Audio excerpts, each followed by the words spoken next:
Basic experiment was that we would put an egg in a jar with vinegar and see what happened to the egg.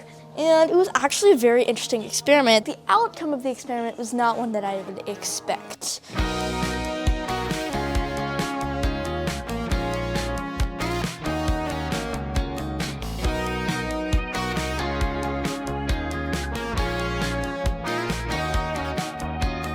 My experience with the IB approach in the iTrack is that we start thinking about the big picture. What is it that we want the students to learn? We weren't really given any information. We just came into the class, they said, okay, here's an egg, here's vinegar. Put it in the jar carefully, don't break it.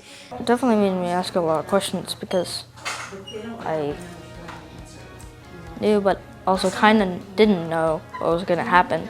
I had a lot of theories. For some reason, I guess I was expecting the egg to explode. I mean, inquiry is one of my favorite things. So the idea is that we want to look at what's around us and with open eyes and ask questions. I mean, I kind of had an assumption that it would at some point like break apart and we would see what was inside, but like Ms. Goodman never told us. One of the big parts of this unit was to learn to make good observations. And even if you can't explain it, you don't ignore it. So this is the vinegar egg, which I've named the Vinegardian. But if you look at it, so there's like a thick coating of bubbles. Yeah, so it probably has like some air in it, or it's like very buoyant. Once you've been observing, you get the questions. What is that? Why is that? How is it happening? And then we have the bubbles, and that's something I'm much more familiar with because I know the chemistry of it, but I wasn't going to tell them it's carbon dioxide. Why? What does that mean to them? It means nothing. I'm just saying, okay, there's bubbles. We'll figure it out. What do you see next? You know, let's just keep observing. Yeah, they just look like an egg.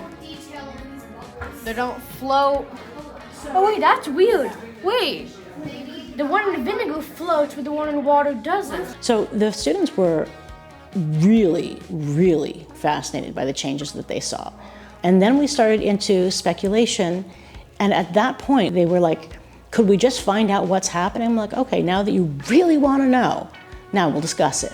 But in discussing it, I had to do research because I didn't know what that layer was called. Well, it turns out there's a layer on top of the shell called the cuticle. No one ever told me that. But part of inquiry is that I have to be open to things that I never learned or saw. When I do it myself, I kind of understand it better because I'm the one who's doing it, and I just feel more like in control and I actually need to focus. I'm not a gotcha girl. I don't want people to fail. I don't want only one person to get an A. I want everyone to succeed to the best of their ability. So what I'm doing is I'm pushing each student to go a little further than they thought they could go. She was trying to make it so we could figure it out for ourselves, you know. If she just told us, then it would be not very like fun and we wouldn't really learn anything. This was extremely fun. I even got to pop my egg with this. Yeah. You did? Yeah.